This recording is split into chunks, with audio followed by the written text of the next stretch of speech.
Hey, what's happening everyone? Welcome back to my Football Manager 2021 mobile tutorial videos. This is a 4-part series where we're focusing on player roles and the descriptions of each player role.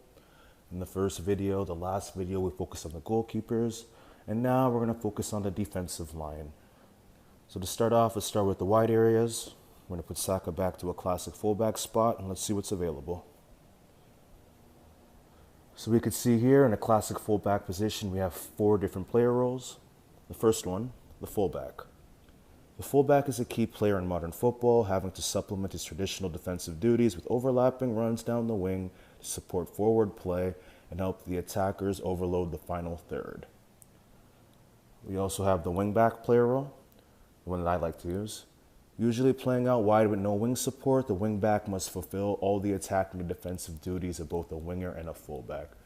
This is particularly helpful if you have inside forwards that like to cut in. We also have the defensive fullback. The defensive fullback focuses predominantly on his defensive duties, scarcely going forward into an attacking role and holding a solid defensive line to frustrate the opposition. You may want to use this later on in the game when defending a lead. And here's a new position in this game, the inverted wingback. The inverted wingback will function defensively much like a standard wingback. However, while a wingback offers width to an attack, the inverted wingback will attempt to drift inside and create space for players around him. So this one's really good if you have a classic winger up top.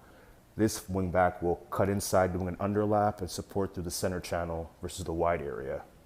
So depending on what type of fullbacks you have, what are you going to use? You also have marking, zonal, and defending when dealing with the defending lines.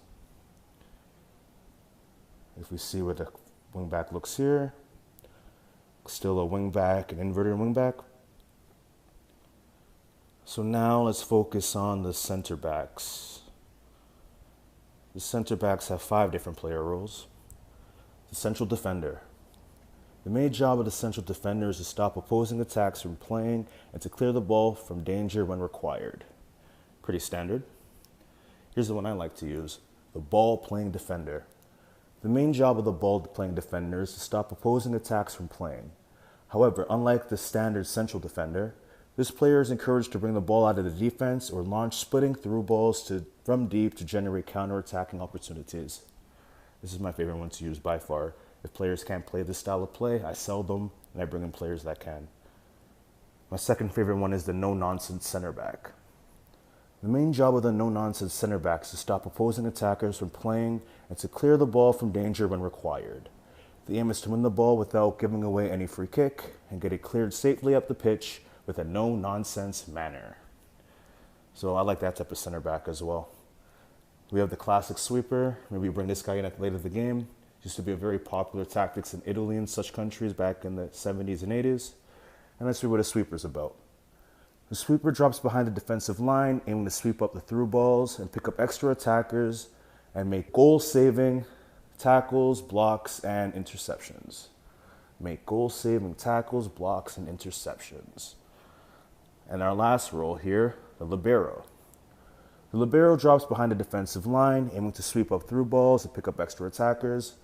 His exceptional athleticism and reading of the game allows him to roam freely forward when in possession to support the midfield.